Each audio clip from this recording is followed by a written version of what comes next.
No encontro de 48 anos da formatura da turma de agronomia da Universidade Federal de Santa Maria, a Fabélia Oliveira conversou com 2 ex-alunos que retomaram para a instituição e hoje são professores. Eu sou um furão dessa turma, porque eu entrei com uma turma anterior a esta, em 1969. Essa turma entrou no ano de 70. Como no meio do curso eu tive a oportunidade de sair para o exterior para uma bolsa de 1 ano nos Estados Unidos, justamente na área que depois, quando eu retornei, eu me tornei professor nessa área, então um ano eu tive que trancar. E quando eu voltei, eu encontrei essa turma que foi com a qual eu me formei, né, e dei seguimento depois à minha vida profissional. Bom, então todo mundo sabe que normalmente esses que saem para essas bolsas, para esses estágios, eles estão ali entre os melhores. Naturalmente, era alguém diferenciado nesse zelo com o estudo. É porque para ser um mestre, um professor, para ensinar, tem que ter um gosto especial, porque muitos dos nossos colegas são profissionais e que foram para outros locais, eles não tinham essa, digamos, não é um dom, mas assim, uma tendência para a transmissão de conhecimentos que eles adquiriram e depois com a experiência da vida foram cada vez melhorando e procurando, né, ser um bom mestre e transmitir isso para os seus pupilos, para os seus alunos. Então, não são muitos que vão para academia, que voltam para a academia, né? São aqueles que têm uma tendência para a pesquisa, para o ensino e que voltam. No caso da nossa turma, dessa turma aqui, somente eu e o Arno que ficamos na academia. Quer dizer, um grupo grande e só 2 nesse retorno.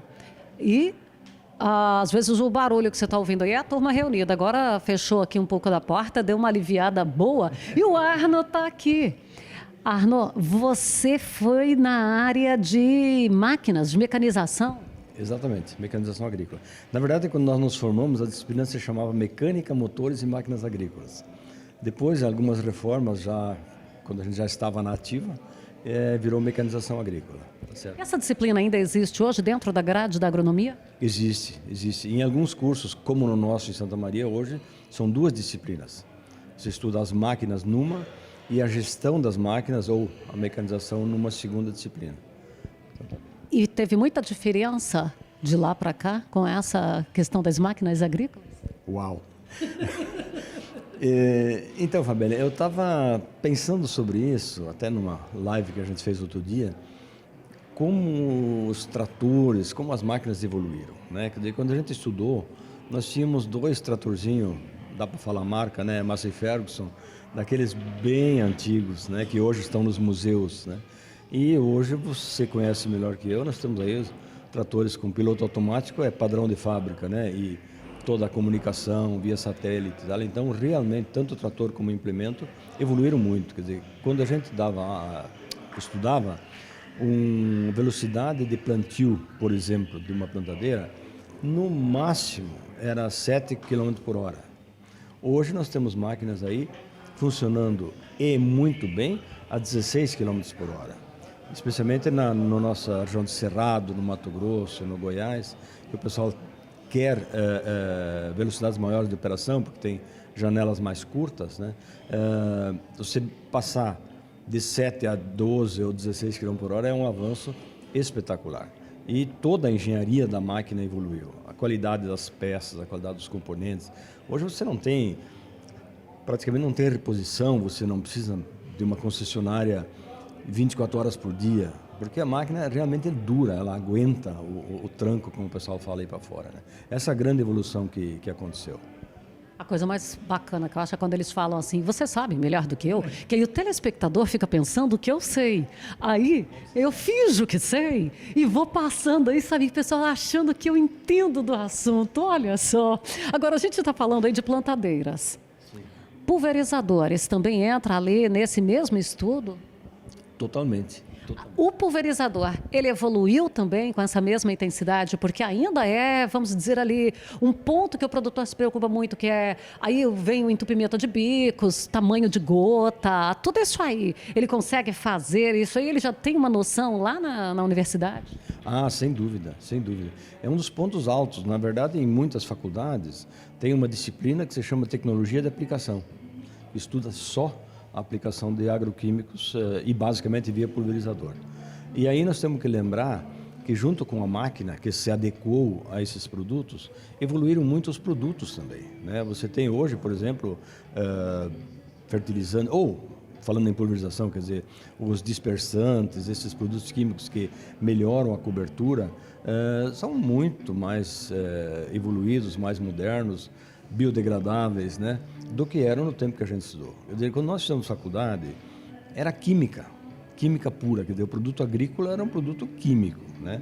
E hoje nós temos aí essa presença muito forte dos produtos biológicos, né, do bio, que usam pulverizadores do mesmo jeito, né, mas muito mais ambientalmente amigáveis, né? E então essa foi uma grande evolução. Aliás, se me permite, o que eu acho que nós somos testemunhas oculares da história, né?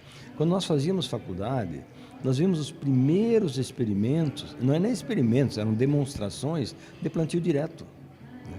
Hoje nós temos 30 milhões ou mais de hectares de plantio direto no Brasil.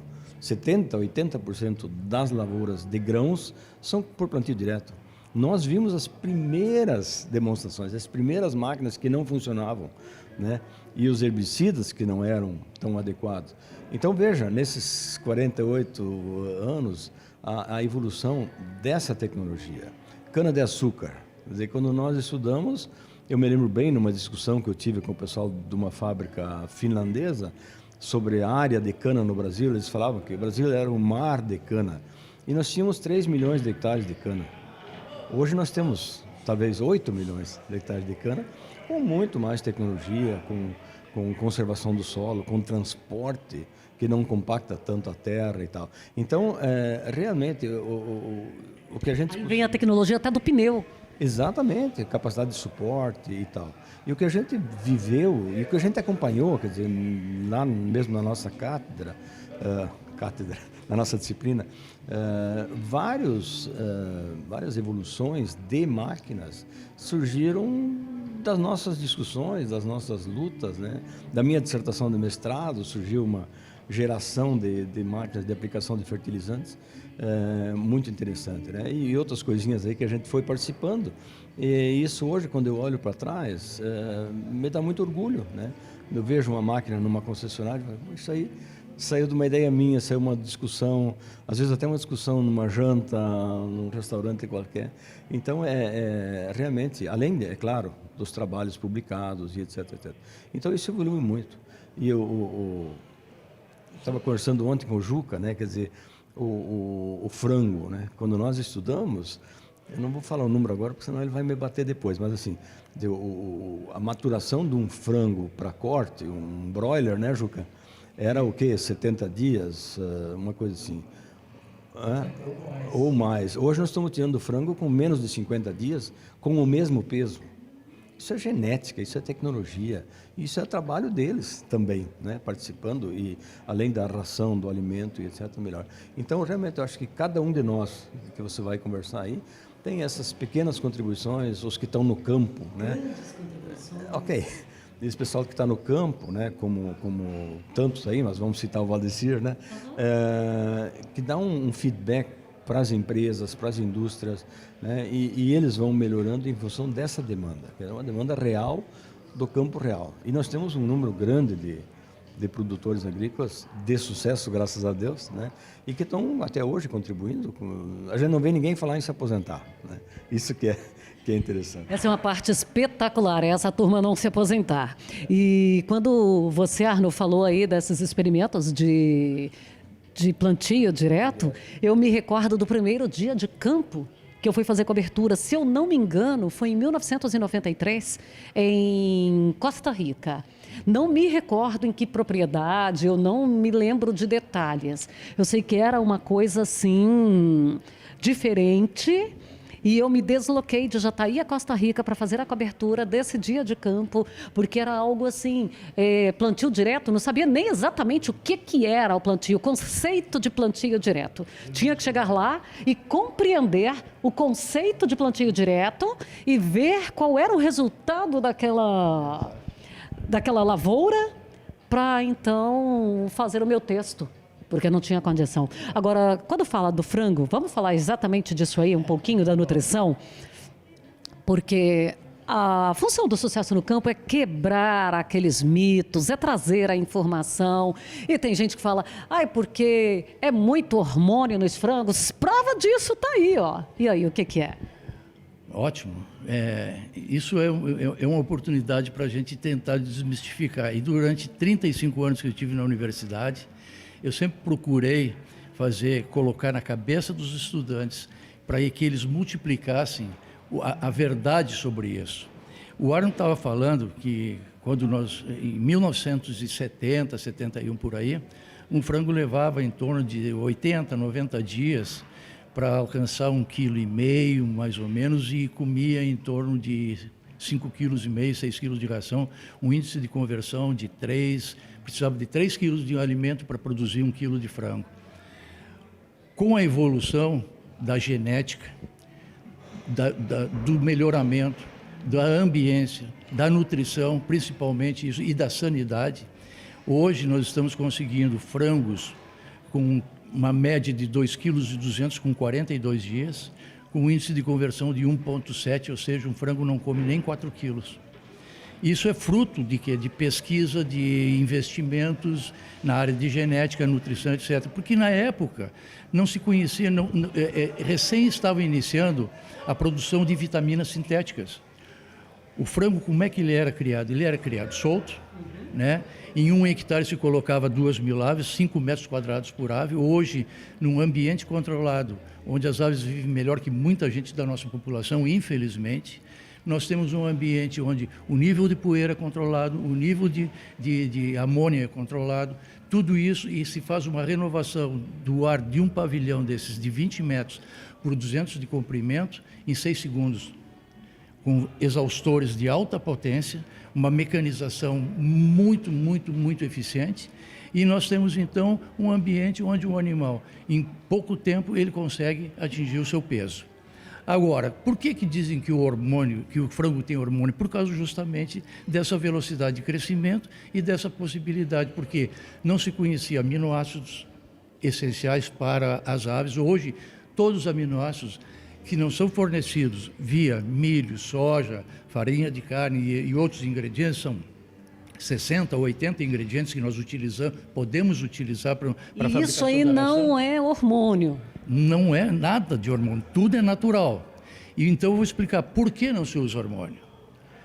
Tem algumas razões. Primeiro, um hormônio ele tem efeito pulsante, ou seja, ele tem que ter ou várias aplicações, ou então ele tem que ser aplicado num período em que essa injeção desse hormônio tem um período de atuação muito longo.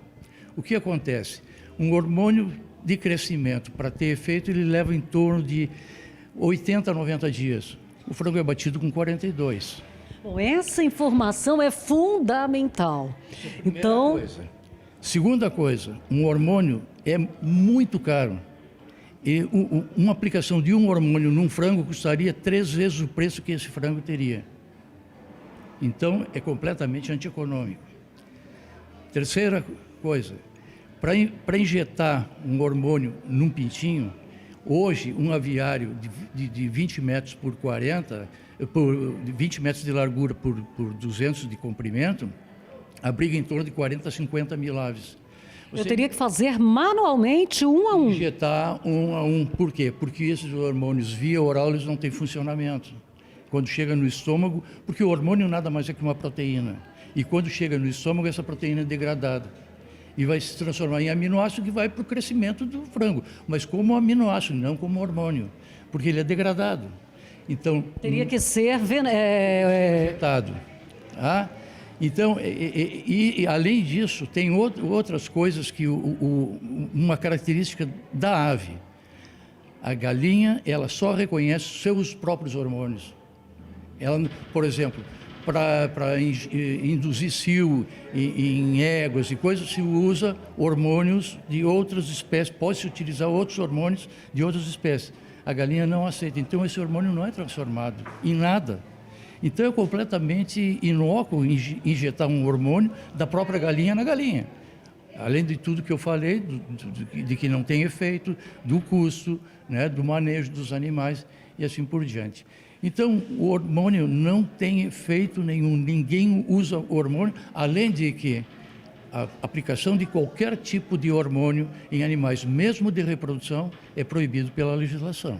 E nós também temos o cumprimento, além da nossa legislação, da legislação de outros países para fazer a comercialização à venda. Exatamente. E tudo isso aí é rigorosíssimo. Hoje, inclusive, quando se tem algum contaminante numa ração e que depois pode passar para a carne de frango, que é raríssimo, isso aí os japoneses, eles analisam na entrada, principalmente lá no Japão, quando eles importam frango nosso, que analisam picogramas de uma determinada substância. Se tiver aquilo, tudo é retornado, volta. E então você imagina o custo de mandar um produto até o Japão de navio, chega lá e essa carga não aceita retornar para o Brasil, é um custo violento, né, que ninguém pode suportar. Mas tem uma outra coisa também que é mito na avicultura, que é o colesterol do ovo. Muita gente não comia colesterol e não comia pele de frango, não comia colesterol não comia ovo e não comia pele de frango porque dizia que ia aumentar o seu nível de colesterol. Nós brigamos durante todo esse tempo dentro da universidade para tentar mostrar para os médicos que eles diziam, não, se você comer muito ovo, isso aí vai aumentar o seu nível de colesterol, vai aumentar a sua possibilidade de uma doença coronariana, etc. e tal. Então, o que acontece? Hoje está provado que 80% do colesterol, isso pela Associação Americana do Coração, American Heart Society, eles já está provado que 80% do colesterol ele é genético. Se você é uma pessoa magra, mas tem uma grande capacidade de produzir uma enzima alfa-glutamiltransferase que começa a formação do colesterol, se você tiver geneticamente essa habilidade de produzir, você vai produzir alta quantidade de colesterol. Então, não é a alimentação. Claro, logicamente que se você tiver um consumo de gorduras saturadas e em grande quantidade durante muito tempo, você pode predispor a isso, a uma modificação no seu metabolismo. Mas, em condições normais, hoje o que aconteceu? Mudou-se o paradigma. Os médicos estão indicando, hoje, 1 ovo por pessoa por dia. Que antigamente era um mito, aquilo era um veneno. Ovo, não. Né? E outra coisa, a forma de consumo também a gente tem que explicar para o pessoal que todo alimento, quanto mais in natura, melhor. Então, se você puder consumir um ovo, se vai fazer frito, que seja rápido a fritura, ou então fazer ovo pochê, que é o cozimento dele em água, em vez de óleo. Se você vai comer, por exemplo, quer comer um ovo com maior teor de nutrientes digestíveis, você pode consumir como forma de gemada, uma batida. Eu ia te perguntar da gemada, que quando a gente era criança comia tanta gemada. E o ovo da vovó? O pessoal deixava a criança para a vovó cuidar, né, na casa da avó. Então, quem trabalhava e tinha uma criança e não tinha que deixar a avó cuidando durante um determinado período, 10 horas, 10 e meia, o que acontecia? Ela ia lá, 3 minutos, água fervendo, um ovo, depois tirava, quebrava a tampinha ali, né, um pouquinho de sal, uma pimenta, alguma coisa assim, dava uma misturada e a criança botava aquilo, né, comia com com avidez e se borrava todo, ficava cheio de gema pela cara e tal. E era característica da vovó dar um ovo para as crianças de manhã. E eu fui criado assim também. Mas uma outra coisa que chama atenção e que o pessoal diz que o ovo de granja é diferente do ovo da galinha caipira pela coloração, não tanto pelo sabor, muito mais pela coloração da gema, é devido que a galinha que fica solta, que é criada solta, ela se alimenta muito de pasto. E todo pasto verde tem pigmentos xantofílicos que dão essa coloração amarelada maior à gema. Mais intensa. Mais intensa. E a ave que é criada em granjas, o que ela recebe? Ela recebe uma ração que é balanceada e que não tem tantos pigmentos, porque ela recebe uma parte de milho, depois outros ingredientes, soja, etc. Né? E a quantidade de caroteno que tem no milho é alta, mas não tanto quanto uma galinha que come solta, que fica solta. Então, o que acontece? O pessoal pode usar um artifício, porque esse produto que é adicionado na ração pode ser tem alguns como o urucum, que se pode utilizar, o vermelhão, em pequenas quantidades que dão uma coloração mais intensa, ou então uma plantinha chamada marigold, o Arno deve conhecer bem lá dos Estados Unidos, que nós aqui chamamos cravel mexicano ou cravo de defunto. É uma planta... A cravo de defunto, então, ela é mais conhecida pelas donas de casa ainda? Isso, ela tem a amarela e tem a alaranjada. A amarela, o que faz? Aquela pétala é seca, triturada, adicionada na ração, porque ela é inócua, ela não tem nenhum efeito nem nutricional e nenhum efeito negativo. Só que ela tem um pigmento que dá uma coloração na pele do frango. E para o ovo é a marigold mais alaranjada, que dá uma coloração mais alaranjada na gema. Então, isso são coisas que se faz e que não tem nenhum problema nutricional e nenhum problema de intoxicação. Mas o que é? Uma tecnologia para que melhore, então, a aparência do produto que está sendo vendido. Então, a avicultura que cresceu durante todo esse período que a gente teve na universidade, trabalhamos na área de pesquisa, tudo isso aí é fruto de trabalhos intensos e de coisas que nunca, não conheço nenhum pesquisador que visou produzir alguma coisa que trouxesse algum malefício para ter um benefício financeiro. Então, sempre foi visando o bem-estar da população e uma maior produtividade para que o produtor também tenha uma maior renda, então viva melhor. Bom, você falou da pele do frango. A pele do frango também fugiu desse mito aí, porque a gente escutou já desde muitos anos que a pele do frango é a parte... Eu me recordo que eu escutei de pele de frango ainda nos anos 80, que era a parte do frango que não se deve comer. Na realidade, a pele do frango ele não é tecido muscular e não é tecido gorduroso.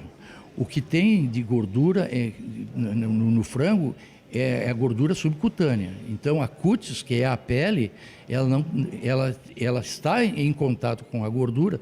E o problema é que quando o pessoal coloca numa forma um frango e fica aquela gordura ali, ela realmente fica junto com a pele. É gordura, mas não é uma gordura que é ruim, porque a gordura do frango é uma gordura altamente digestível e altamente nutritiva. Os ácidos graxos que compõem a gordura do frango é uma gordura benéfica, inclusive. Por isso que quando se faz um frango grelhado, o pessoal tira a pele, é para que não fique em contato com a gordura, para que aqueles que não gostam de comer gordura. Então, o que acontece? Se você espeta um galeto, por exemplo, um franguinho, aquela gordura, ela vai embora. Então, a pele fica seca. E essa pele não tem gordura. Então, por que não comer essa pele? Pode ser por gosto. Eu não gosto de pele de frango. Muito bem. Agora, uma pele tostadinha, né, bem sequinha e tal, é uma delícia para quem gosta. Agora, se colocar um frango numa forma e ficar nadando na gordura, logicamente que esse sabor gorduroso vai ficar na pele, senão não tem problema nenhum.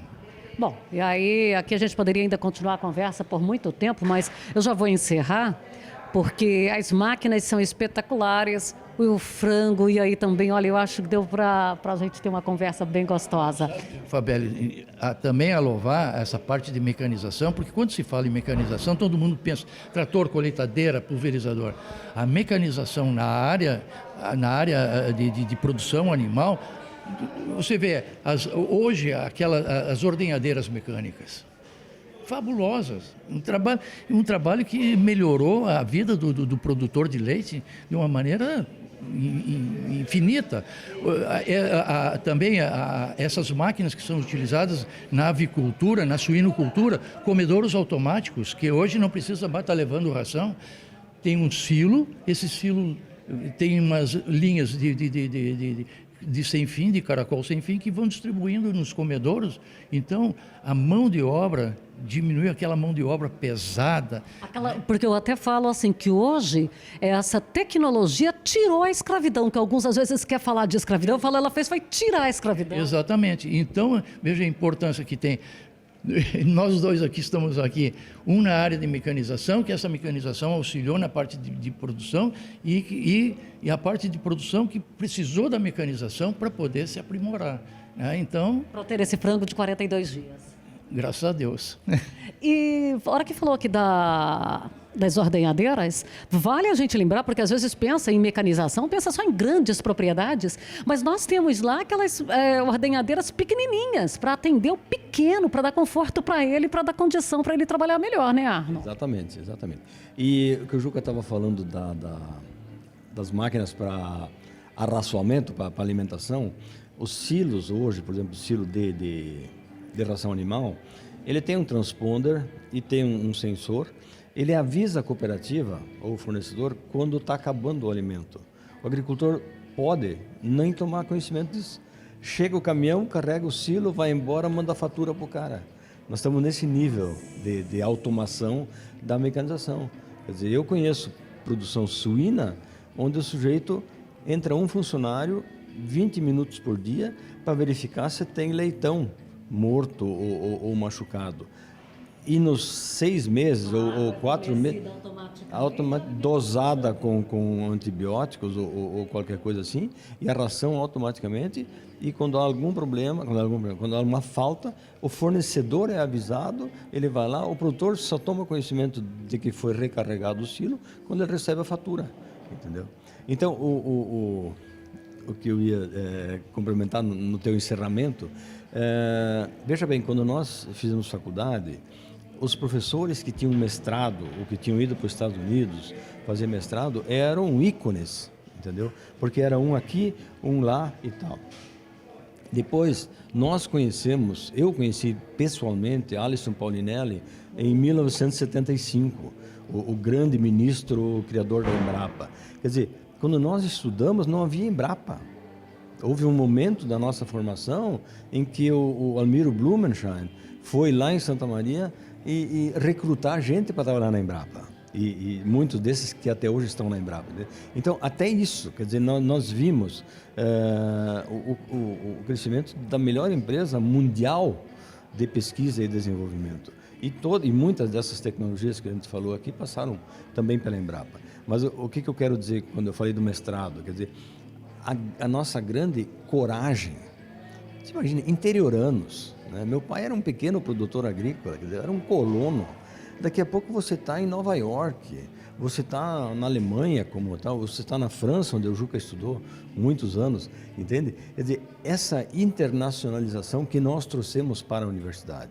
Quer dizer, quando a gente estava começando, ninguém falava em agronegócio, né? Agronegócio é um termo que virou moda nos últimos 15 anos ou 20 anos. E até então não havia gestão, quer dizer... No máximo, quando começou a falar ali nos anos 90, era agrobusiness, porque nem era agronegócio. Exato. E a gestão da propriedade era um caderno de contabilidade. Entradas e saídas e etc. Aquele livro caixa. Um livro caixa, entende? E hoje, se você olha aí a quantidade de startups, enfim, dessas empresas modernas, estão todas focadas em gestão. Nós não tivemos nem disciplina consistente de contabilidade agrícola ou de administração agrícola, né? E hoje nós estamos neste meio, dançando junto com esse povo aí, falando em agronegócio, em gestão, em não sei o quê. E até às vezes, e essa é uma crítica que eu faço a nós e aos nossos colegas, deixando a agronomia básica de lado para se preocupar só com o agronegócio. Mas não podemos esquecer que lá onde a planta está crescendo, ou onde o frango vai pastar, tem um solo, né? E esse solo tem que ser cuidado, né? E o pessoal às vezes até atropela isso, tanto a parte de fertilidade quanto a parte de compactação, que está sendo cada vez mais crítica por causa do tráfego de máquinas. Mas tudo isso é fruto das nossas experiências internacionais, que graças a Deus nós tivemos coragem de ir para esses ambientes absolutamente hostis, nós e talvez mais de 50% da nossa turma que estudou fora, que vivenciou, viajou, ou por parentes ou por trabalho. Então, eu acho que a internacionalização da agricultura brasileira também é um ponto que nós temos que pontuar nessa nossa geração, né? Só para, eu não podia deixar de passar em branco que essa turma foi paraninfada pelo Luiz Fernando Cirne Lima, que foi o introdutor a concepção da Embrapa foi do Paulinelli, mas quem instalou a Embrapa foi o Cirne Lima no governo Geisel, eu acho que era, né? Acho que no governo Geisel. E ele aguentou muita pressão, inclusive depois, até quando ele foi nosso paraninfo, ele já estava fora do governo, mas foi ele que implantou a Embrapa no Brasil. Então, esses dois profissionais, dois engenheiros agrônomos, o Paulinelli e o Cirne Lima, são merecedores de todas as nossas homenagens. Então, a gente com tanta informação assim... Parei só um pouquinho, tem mais um. Por que nós somos conservacionistas de nascimento? Por que nós gostamos tanto de cuidar da terra, das plantas? Porque o nosso patrono foi José Lutzenberger, né? O maior ecologista que o Brasil já teve, tá certo? Não é verdade, Juca? Então nós estamos muito bem de padrinhos, né? E uma É isso aí, nós fomos muito bem apadrinhados. E nunca esqueceram os padrinhos. Nunca, jamais. Obrigado.